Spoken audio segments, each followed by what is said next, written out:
Well, a wonderful good evening to you, Grenada, Caribbean, Martinique, the rest of the Eastern Caribbean, to you wherever you are. It is Wednesday evening, and I want to say a special thank you for allowing us here at the GBN into your living rooms wherever you are. Welcome to the premiere episode of People and Politics, a platform that allows assumingly people, those voiceless, we provide you with a voice and a face as we address issues of matters of national interest and everything and anything that of course, when it comes to us as Grenadians, we deem to be necessary. Certainly, as we get into, as you can well appreciate, we are digging and heading deeper into an election cycle, and certainly this platform would be an advocacy one for all of the issues that you, the general public, you want to discuss, the young, old, middle-aged. We discuss it here on a Wednesday night on People and Politics. Again, I'm Joseph Cadore. My guest this evening, and we start with a local son of the soil. He is an artist, entrepreneur, musician, the man Akeem, and he's known among many circles. Good evening, Akeem. How are you? Welcome. Greetings, my brother. I'm excellent. Indeed, it's a pleasure having you here. Joining us this evening as well is a local activist, and certainly, and she wears a number of hats when it comes to issues affecting youths and young women, and she's certainly very vocal when it comes to all matters of national interest. I also say good evening to Cassandra Mitchell. Cassandra, good evening to you. Hi, good evening, Joseph Cadore. Good evening, Akeem, and good evening to your listeners. Indeed, we say good evening to you, and we also want to say thanks to those of you that's joining us on the other social media platforms. Thanks for being part of the conversation.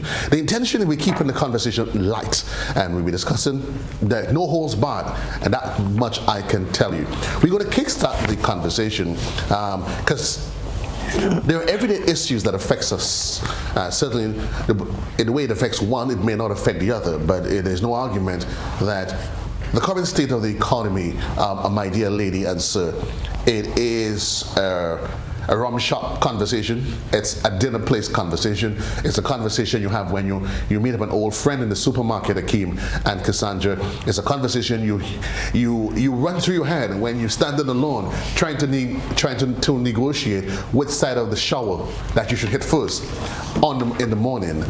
I'll start with you, Cassandra. For us, if we ask a politician, what are the issues? The response that they give very often is a far cry to what the average Jones on the street would intimate to you. Let's start the conversation and looking at the current state of the economy.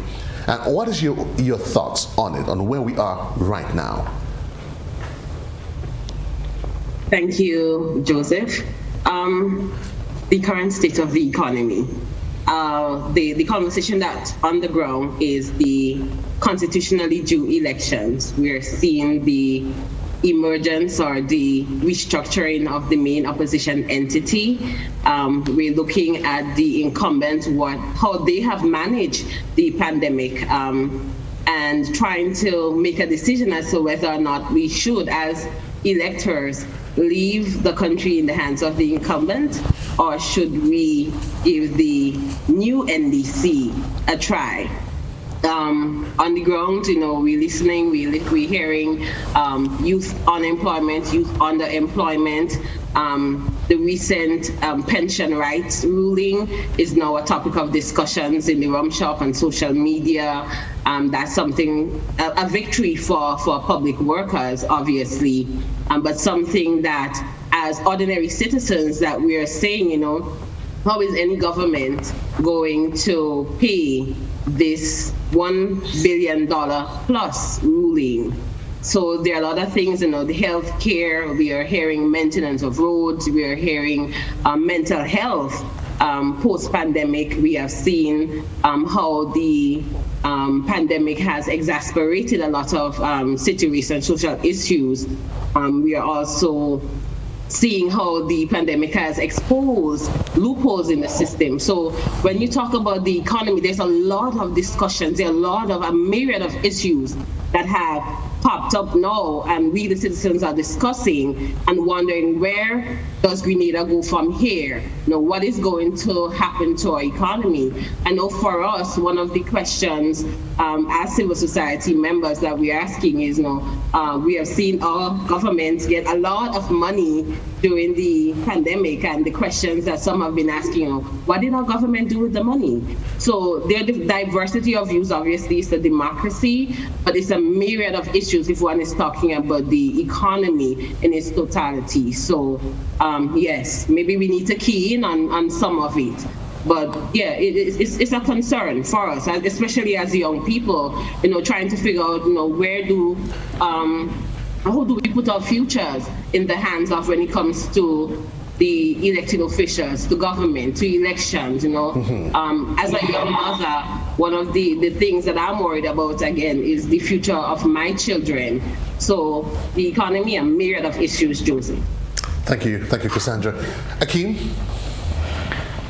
Well, as she said, major issues everywhere, in everything. My concern is usually just directly how it affects the everyday man, because I think for decades we've been pushing the same agenda in politics every single time about what their plans are and their methods of carrying out things, but has it really affected any positive growth on the ground? Because still people are working outside here for $600 a month, and until I see certain things like that get affected, then maybe something needs to be revamped, and give thanks, as the Empress say, COVID-19 and everything that has happened through the whole long time has exposed a lot of loopholes and things we need to address and things we need to fix, and yeah, I think that's necessary. Akeem, you also, besides being a musician, I will talk about that, but agriculture, I know, is something that is close to your heart, and as a young man, I know you have a passion for it. What has been happening in that regards? It is one of the pillars of development. Definitely. But do you get the sense, though, that as a young farmer, that politicians, government, they give a full commitment to developing young people and agriculture? Well, I think a lot has been said, but in reality, I see no actual substantial growth or motivation for growth in agriculture.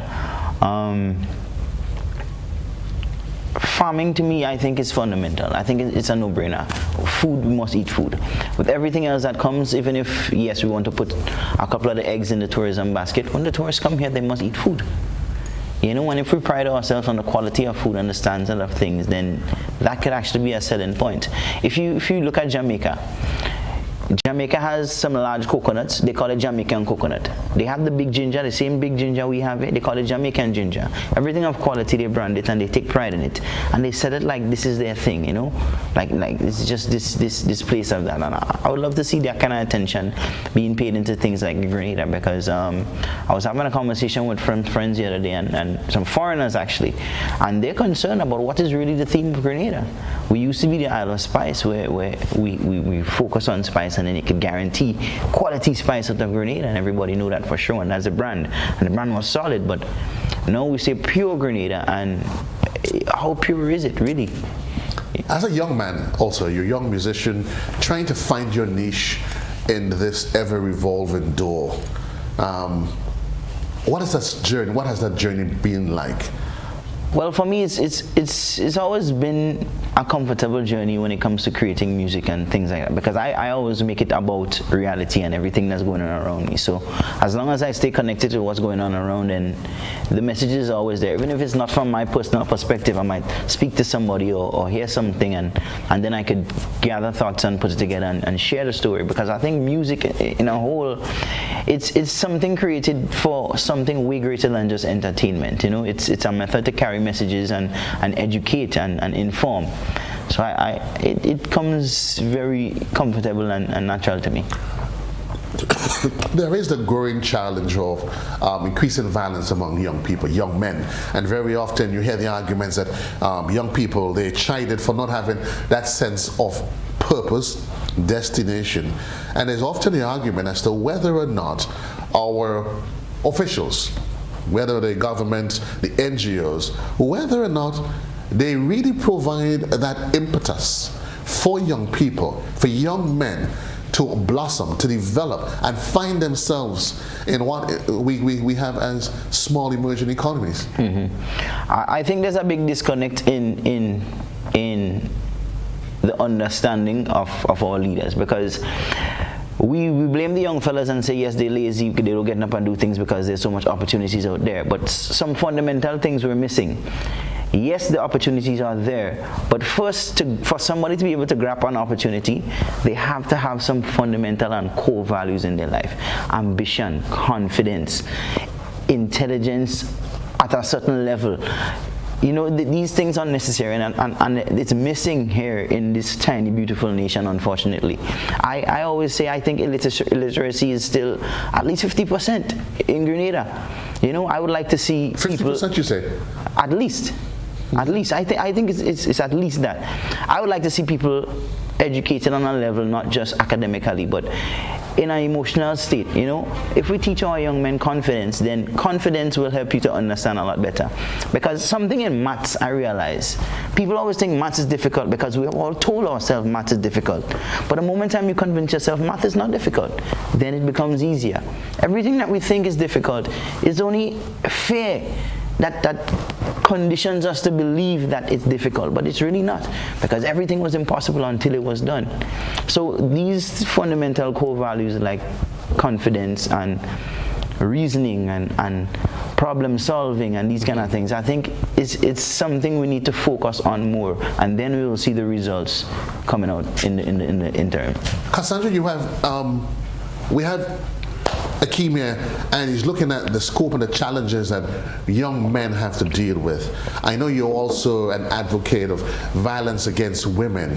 How do you get the sense, though, that the politicians, when they get onto their platforms, that they really surgically attempt to deal with the issues, or they more so present so-called policies and white paper that is just a smokescreen for the real issues affecting women in this Grenada? If I may just go back a little, Joseph, if you allow me. I think one of the biggest challenge that we have had, I'm listening to the discussions around partisan representation and whether or not the current administration, who history has shown has been the longest serving political party in our government, and what they have contributed.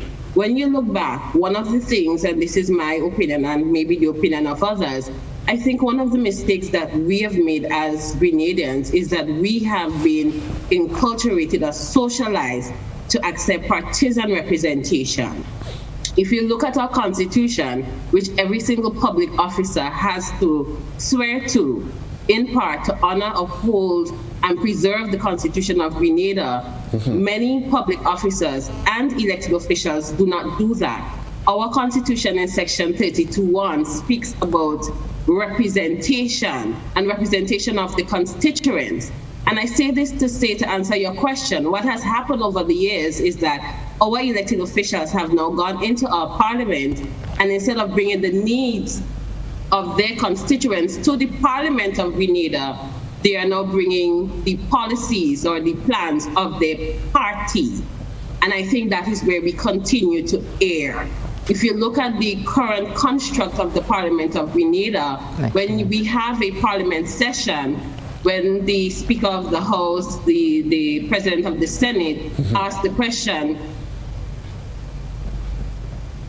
why? Because every single individual in the House of Parliament is supporting their party's agenda. That is why when it comes to the needs of the people who elected them, we do not see these needs reflected in the debates, in the policies, in the legislations that emerge from the Parliament of Grenada. And that is why we continue to make this error. We are not seeing our needs, the needs of the vulnerable women, the needs of young people. You mentioned your youth violence. You mentioned agriculture. Why? Because we keep asking for it, but the individuals in the parliament who we elect continue to push the agenda of their political party. Government is supposed to be a continuum, and I want you to expand on that, because very often there seem, and as you've hinted that there seem to be a gray area, and while there should be a clear line of demarcation, very often there seems to be a gray and shaded area that makes it almost difficult to differentiate, as you said, Cassandra, the role of the party and the role of the government, our elected officials. And very often they come to us, they beg us for our votes, and they get into office, Cassandra, and seem to think that they are the ones that hold the wheels of power, when in fact it is quite the opposite. What say you? And I agree, and that is something that I've continued to say in my advocacy, that the ultimate power, even written within the provisions of the Constitution, lies in the hands of the people. We elected individuals, 15 as per the Constitution, to manage our affairs. When they step into the People's Parliament, the debates, the discussions, everything emerging from the Parliament should reflect the needs of the respective constituencies. So that is why we continue to see that disconnect between our elected officials and the needs of the people on the ground. Akeem, how do we change this? It is a constant conversation. There is a disconnect. Definitely. What's the first step? That is a good question, I would love to know, honestly, because what legal steps can we take? Can we take any legal steps to ensure and charge and hold somebody responsible for their duties?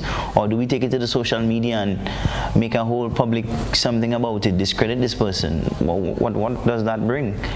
I think the solution is just for the elected leaders to hear this and understand this and get themselves together, because it's people's lives and livelihoods they're playing with outside here just for an ego boost. I don't understand what is the purpose of it, because if you implemented something and you see it's not benefiting the people, how do you feel good? How do you sleep at night? I'm happy we've touched on the issue on lives and livelihoods, because early in the conversation we hinted to it, the issue of the pension, and in the last couple of weeks the unions, they've been seeing it as a triumphant victory. The ruling by the High Court regarding the pension issue. And what's your thoughts, though? I mean, to many, it seems almost disconcerting that you would work your lifetime, and at the end of the day, you're told to go home. It almost seems like a golden handshake. Yeah. And elected officials, they are guaranteed a full pension only after 2 terms. Do you get the sense that our officials really and truly they care about us, you as a young person, and what you feel, what you want out of life? At all, not at all. I think first of all, the fact that everybody and really genuinely is so dependent on the pension is a sad case in the first place, because we should be having wages that could suffice to keep somebody at a comfortable level in life, so they don't have to be worrying and dependent solely on pension. This is what I would like to see the problem, solved from beginning, from the source, because pension should not be an issue in the first place. But when you say not be an issue, in what sense? It should not have to be dependent on by any elder. I think it is a nation's duty to ensure that the elders are taken care of. The elders are the people who build this nation, who build the houses we live in, who build the homes we live in, who build the schools, who taught us in the schools. So no, these things should not be questioned. We have to take a break, Cassandra, but what say you on the pension issue? Heartrending, disgraceful? Well, I had no doubt that this was going to be the end result. If you look at Section 92(1) of the Grenada Constitution Order, it says the law to be applied with respect to any pension benefits that were granted to any person before this section comes into operation shall be the law that was in force at the date on which those benefits were granted, or any law in force at a later date that is not less favorable to that person.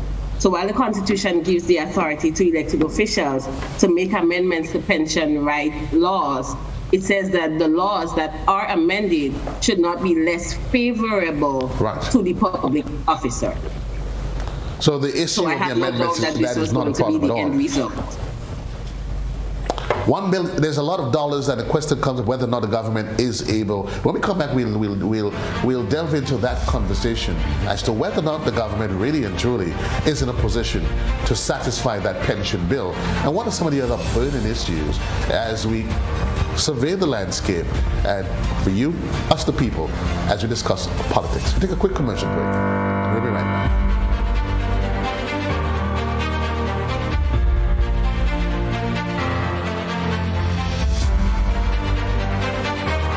So you've got the new ACB Smart Card. Around the corner or around the world, you can withdraw cash from any ATM displaying a Visa logo. You can also use it to shop online securely or pay the cashier at any vendor's point of sale machine. Safer than cash. Just tap and go for quick payment. Plus, get transaction alerts to monitor your Smart Card activity. Bank smarter with the ACB Smart Card.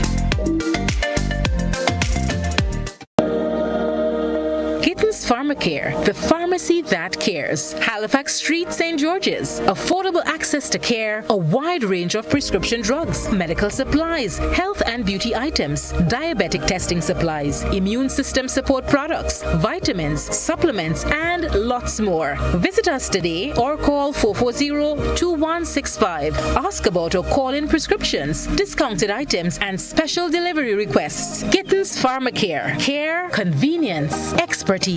We've got it all.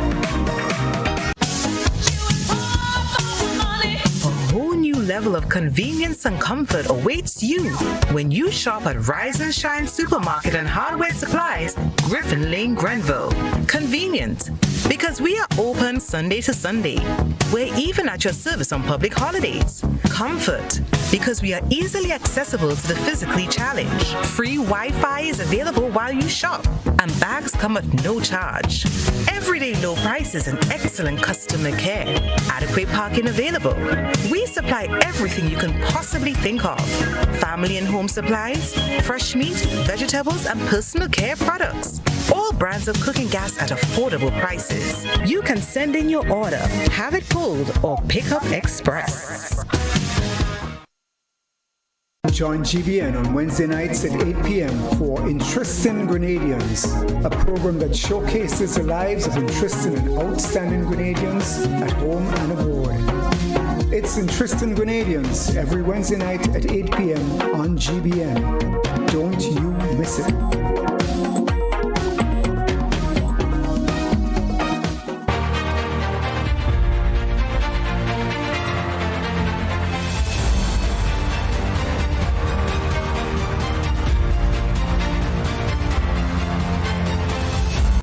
Welcome back. It's Thursday night. This is People in Politics. I'm Joseph Cadore, and welcome to the conversation.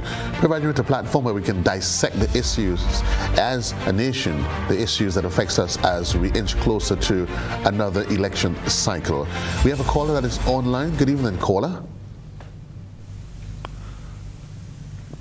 Hello, caller. 440-1252. Hello, caller. Okay, we seem to have lost that caller. Akeem, Cassandra, there's a number of issues that comes to the fore when it comes to our current situation here in Grenada. I remember I've said to individuals that it doesn't matter what a government provides you, whether they provide you schools, roads, they build concrete towers. If it doesn't in any way change and improve your standard of living, it counts for nothing. Yeah. Hello? What say you, Akeem? Hello? I'm getting an echo back. Hello? Hello? Hello? Yes, hello, caller? Hello? Hello? Yes, good evening. How are you? Hello? Yes, caller, I am hearing you. Go ahead, please. Do you have a comment? Hello? Mike, that caller, there seems to be a challenge with that caller. What say you though, Akeem? Well,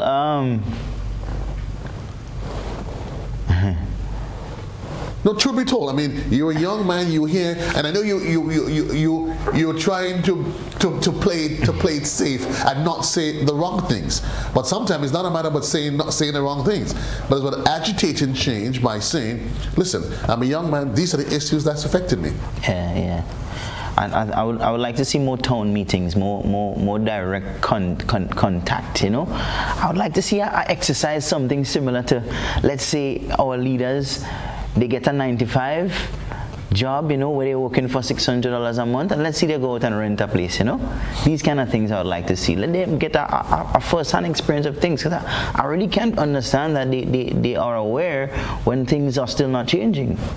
Because every single day it's problems every day. I don't understand how people make it. I'm a young single fella with no children, no nothing, and it's crazy how difficult it is to survive on a couple $100, you know. Akeem. What when you say it's crazy? You're a young man. You have no kids. I worked in Clay Harbor for about almost a year, and I remember working there. And by the end of 2 weeks, you know, I had to go by moms and ask moms for $20, you know. And right next to the chair next to me is a woman with 2 kids, and they have kids to send to school, and people with serious responsibilities and these kind of things at that time. And it's strange, and I don't think the salary has changed in those places. And I honestly think Clay Harbor was one of the higher paid companies that hire young people today, because there's people working in the hotel industry, in bartenders, Indian stores and them in town, some people making $600 a month. How do you survive off of that? Cassandra, you're a single mom. How do we survive? And that's the question that Akeem is asking. I think very often when we look at what's happening in the U.S., you speak to people in the diaspora. The question that they ask is, how do we live? You hear government, the officials, they'll talk about the commitment to agriculture. Only this week, one an associate to a party was saying, the secret is getting our people back to work, increasing production. What is your experience though? And because you dabble into the farming, is it possible that we can do this? Well, first of all, I think the ideas of farming we have, I think it's very mediocre. I think we should be thinking on a more global scale. Not because we're in tiny Grenada, we should only be trying to grow food here. I think we have the opportunity to create something of a standard that nowhere else in the world can have. Grenada used to have cocoa and nutmeg compared to Indonesia, second to Indonesia and these kind of places in them. So why not look for these kind of avenues whereby when somebody grows some nutmeg and pick up some nutmeg, it don't go from $5 a pound to $3 a pound and down. It should be going up. It should not be going down, especially in this day and age, because who's growing nutmeg outside here now? And not just the nutmeg, but the other crops and other things like that. Onions grow here in Grenada, but we import. So why we're not encouraging the growth of onions in these kind of things? Get rid of this whole import process there. You save from the taxes from all this import. You save a lot right along the border. Whoever is selling the produce, then you get to buy produce for a cheaper rate because it's here locally. You know, so many things that can be done here. We need to be thinking on more manufacturing levels than this buy and sell and consume, because during the revolution time, there was manufacturing and there was packaging mango, there was packaging fruits and exporting, and that's before this pile of technology right now. So why it is we not having those conversations? You know, why it is we not, people have all kind of things to say about the revolution. It was good, it was bad. I don't concern whether it was good or bad. I'm concerned about the methods and practices that they implemented that propelled the nation within 4 years. You know, scholarship programs were falling like rain. Then we had manufacturing was going on. So these kind of conversations should be had. Let's think on this whole, you know, bigger scale of business, not just the one manager here, and then a bunch of floor employees just there and with no room for growth whatsoever. You know, this is the kind of business I want to hear our leaders speaking about. If they want to push their own party agenda, at least let it be something that helps us. If you don't want to listen to us, at least come up with something that helps us, you know. Cassandra, we lost you there for a bit. Are you back with us? Yes, I am, but I heard the question. Right, so before we're talking about moving the standard of living, and Akeem was making the point of when you compared where we were from the period 1979 to 1983, and in terms of the question of increasing productivity, you asked ourselves the questions: what is it our leaders are really up to? Because there's nothing that seems to be happening in the context of local industries that can provide consistent, continuous jobs to people. Again, I think the answer lies with what I said earlier, the fact that there is a disconnect between elected officials and the constituents who elected them into the House of Parliament. So when you have that and they're promoting their own party's agenda, then there is obviously that disconnected the policies, the programs, the legislations that come out from the Parliament does not reflect the needs of the people. And I have to keep coming back to this, because every single time I keep emphasizing that when elected officials win an election, regardless of which political organization they're affiliated with, they have to swear to honor, uphold, and preserve the Constitution. Right. And the Constitution says that our representatives are supposed to go there and bring to Parliament the needs of the people. And unless we, the people, understand that and hold them accountable, we are going to continue to be having these discussions. We need to let our MPs, our representatives, know that when you go into Parliament, that you should be debating. I am from St. David's, and my representative should be going into the Parliament and debating what the constituents in St. David's need, whether we need better roads in Latente or Damon or Bellevue or some other place, or whether we need a factory. Right. And we're not seeing that, and because and that is because they're not having that discussion with us.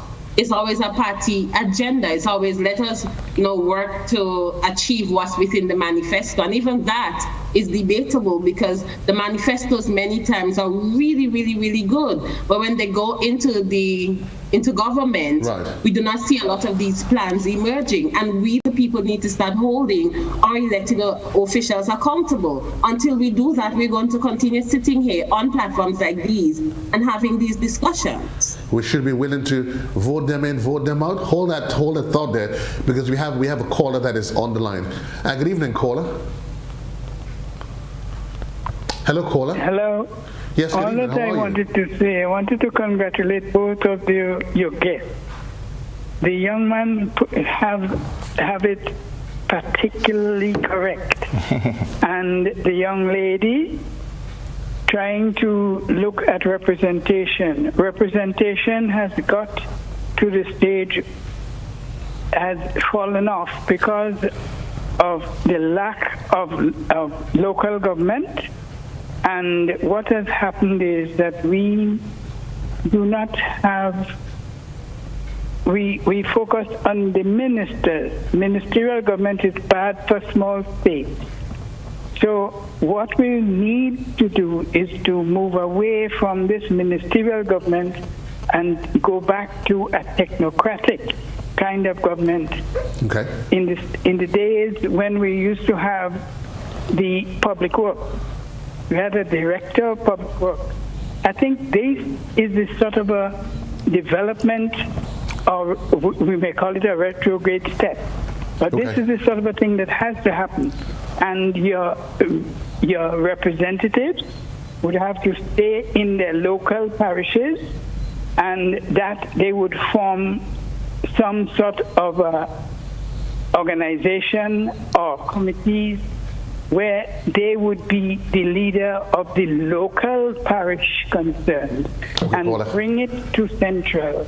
Great, to have wider discussions. But at the moment, the Minister of Works, who was Mr. Bowen, do everything in his constituency and ignore places like St. David's, Aputukan, and Guelph.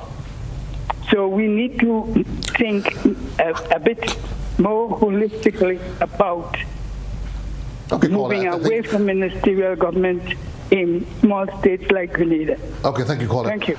I think, folks, we get to the sense here from the caller, and we've heard it in many different circles, the conversation of local government, and we keep highlighting it, that the power should be in the hands of the people.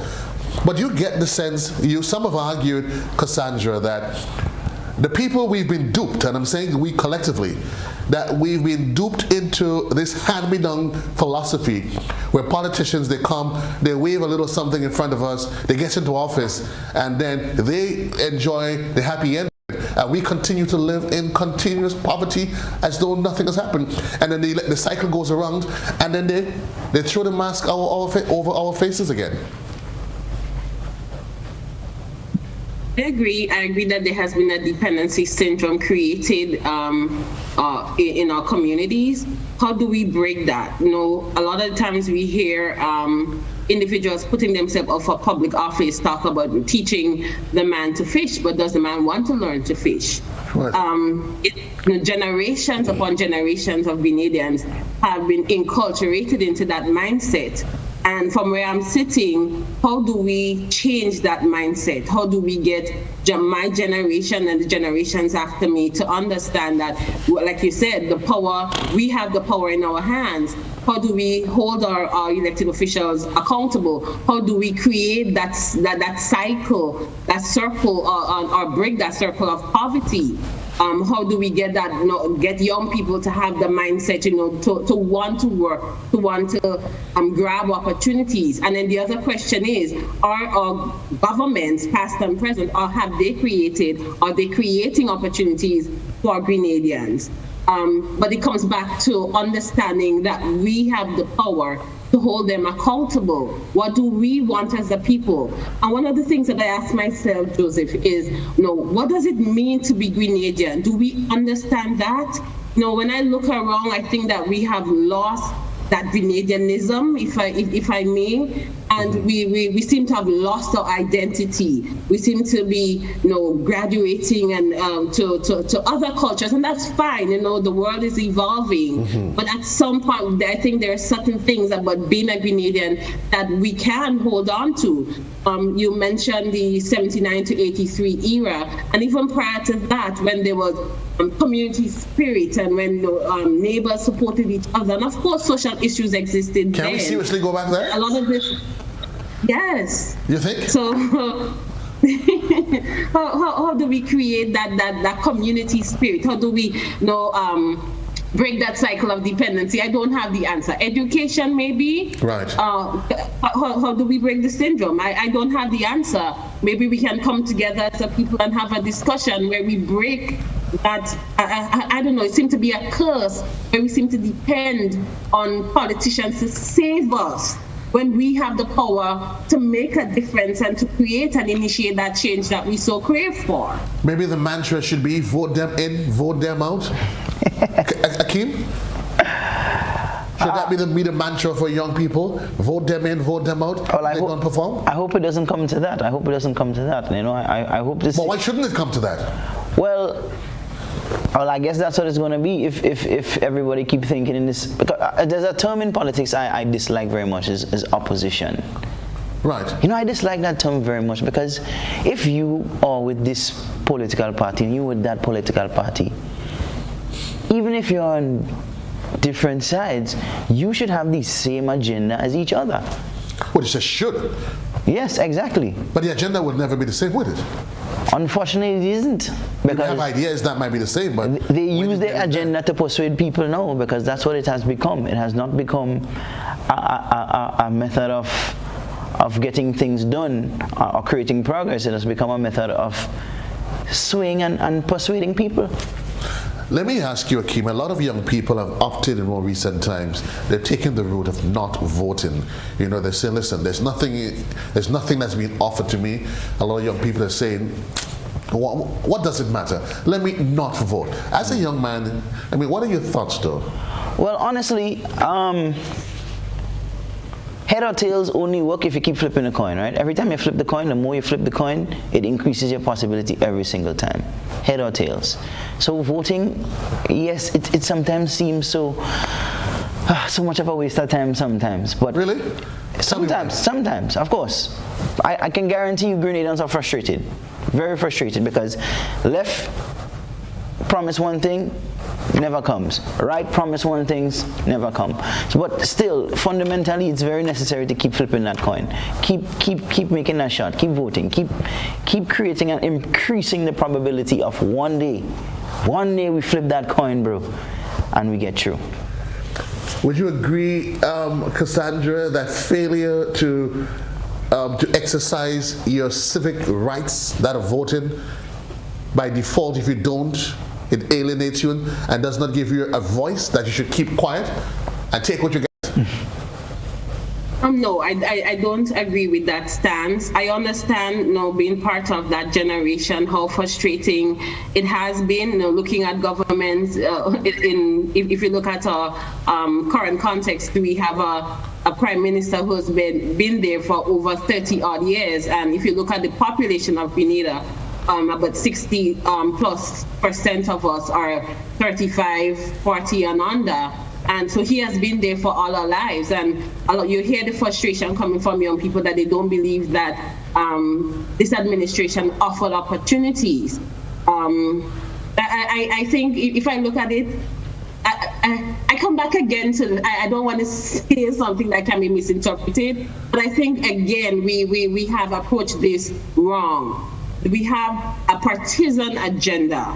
And unless we break that mindset and that cycle that, I am only going to support as a minister of government those who supported me, and whether or not they want to admit it in publicly, these are some of the stories that you're hearing on the ground, that if you support another ideology, political ideology, you don't get support from the administration. How do we break that? And I come back again and I emphasize it because this is something, for those who know me, that I'm really passionate about. Unless we break that cycle of partisan representation, we're going to be sitting here on platforms like these having this discussion. And I do not agree that because you don't vote means you don't have a voice. Our Constitution gave us a voice. So when people say you didn't vote, so you don't have a right to say anything, no, that's not true. You still have a right. But why should you, Cassandra? You got an opportunity to be an agent of change, to be an agitator by casting your vote. You sat down and you watched everybody else do their do, and you did nothing. And then you start to complain, well, wood on the crapple back. But you got a chance to break it. Yeah, but at the same time, whether you're green, yellow, or red, as a partisan organization, once you're elected into government, you are now representing all Grenadians. So whether they voted for you, whether they did not vote, whether they voted for another political ideology, you have the right, if I may, to represent each and every Grenadian. Whether they voted or not doesn't matter in this discussion. So I don't support that statement at all. The Imani is always, as a program that always comes up, it gets a lot of backlash. Last week we saw another batch of 1,000 plus Imanis. There are those who have argued that the Imani, while it is said to be a training program, there are those, some have argued that it only serves as the incumbent's way of keeping voters, its voting machinery intact by providing them by so-called training for the intention of ensuring loyalty. I will get to you, Cassandra. Your thoughts, Akeem? Well, I think it is pretty much what everybody decides to get out of it, yeah? I've seen people enter the Imani program and elevate. I've seen some people enter the Imani program and stay stagnant. I think it all boils down to the individual mindset, because the opportunities are there, no doubt about it, whether it's futile or not, the opportunities are there. So it's what you make use of it, and I think it's, in life, pretty much it's just about taking opportunities and making the best of it. I personally see some, I would like to see better tools than the Imani program be used to elevate our youths or to keep them occupied or whatever their agenda is. But still, at the end of the day, I'm very grateful to see that something is done. Yeah, something, whether on a great scale or something very beneficial or not. But there's good to come from it. So I really hope that people utilize the opportunities presented. Cassandra, you think the Imani program is worth its salt? I would like to piggyback on what Akeem is saying, in that it is a training program. I noticed you said training program, but it is a training program as per what the respective ministers would have said publicly. It is up to you as an individual to utilize that opportunity. But like the ministers have indicated publicly again, that the Imani program does come with challenges. Whether or not these challenges are addressed is another issue. One of the concerns I have as a citizen is that when our government officials are calculating the unemployment rate, they use the Imani program as part of that. And that's something that I personally don't support. Because if you're indicating that it's a training program, then it should not be used to say whether you have provided 1,000 or 3,000 jobs through the Imani. It's not jobs, it's a training opportunity that young people obviously have to make the best of, but it is not a job. It is, again, a training opportunity. One of the things that we don't address also, while it is okay and it is right to lay some of the blame at the feet of the government officials and those who designed the Imani program, we also have to blame the private sector. Okay. There are private sector individuals who take in Imani trainees, and there are issues with them paying, because I think based on the construct of the program, that the private sector employer has to pay half of the stipend. And we have heard dozens, if not hundreds of stories, that the private sector take advantage of these individuals. They're doing jobs and other things that they were not given in their job description, they were not hired to do. So we need to address it at a holistic level. And I think that is one thing I'm not hearing publicly discussed, the role that the private sector plays in taking advantage of the Imani program, and by extension, the trainees and young people. But many times people say that the private sector is just playing into the agenda that is set by government officials, that's in fact it seems as though it's this reoccurring wheel, revolving door that keeps them in there so as to ensure loyalty and to ensure votes. But it's an excellent point that you've made regarding when the question of unemployment comes up, and then you hear, and that's why I said training program. Yes, there are elements of it. Yes, there's a lot of training that actually takes place. Within the Imani, there's the Empower program that looks to focus on men and their issues. But then when you strip it apart, it's sometimes the argument comes down to whether or not to get into the Imani itself, Cassandra and Akeem, you have to be color-coded. Even to be part of a training program where it's state funds that is being used. Akeem? I just want to encourage everybody to pay attention to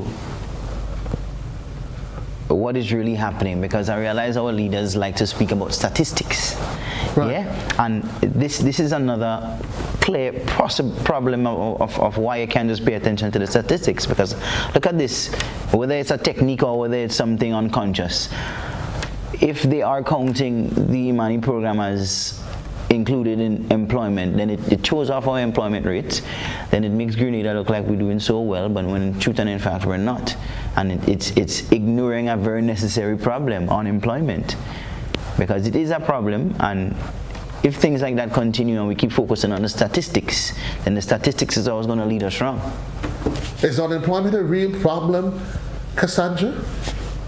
Or we just have lazy people in Grenada that don't want to get up and get things done?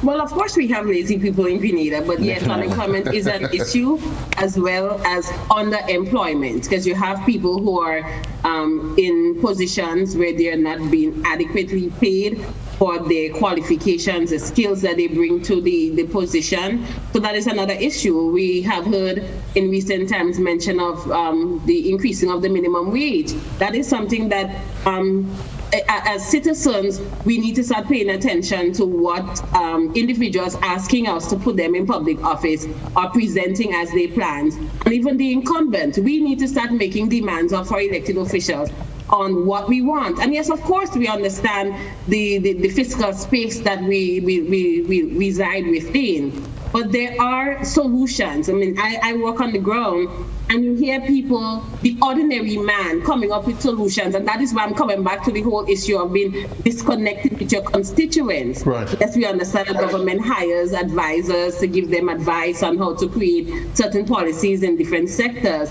But are you coming to the people to find out, do you really need that program?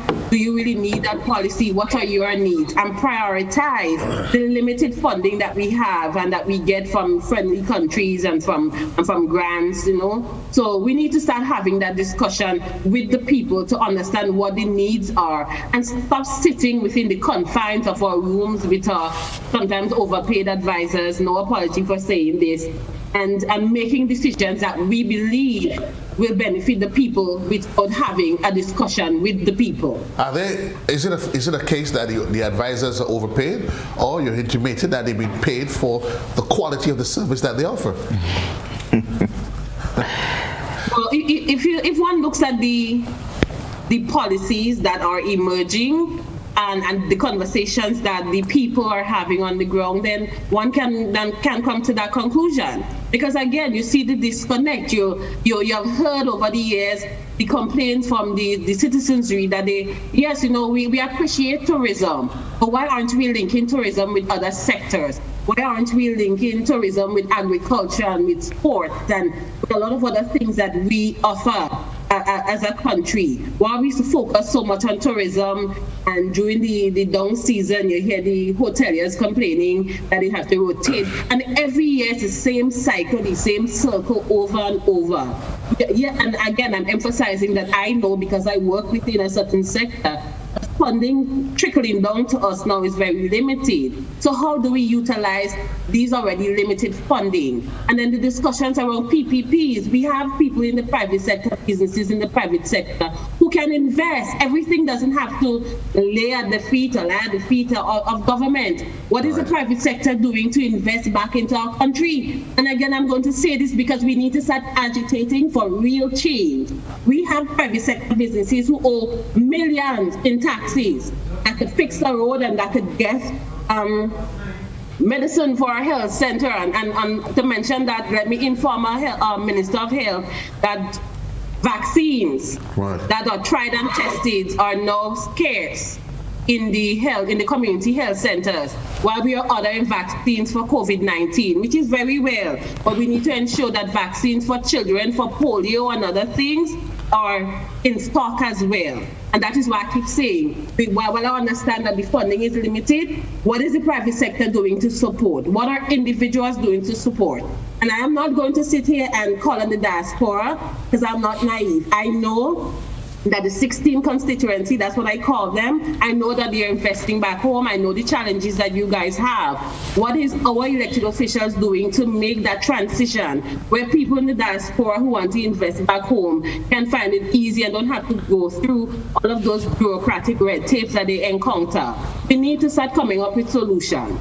So no, we don't want to hear elected officials sitting there in the confines of their office and saying, well, government doesn't have money.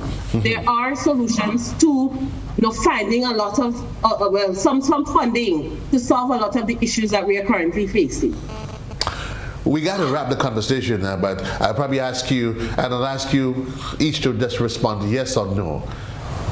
Has our country been raped, robbed, and plundered by politicians right under our nose, and we the people seems powerless to do anything about it? Yes or no? Akeem? I believe it is. Blunt. I believe it is. Cassandra? Yes, when I look at what is happening, I believe that there is mismanagement of funding.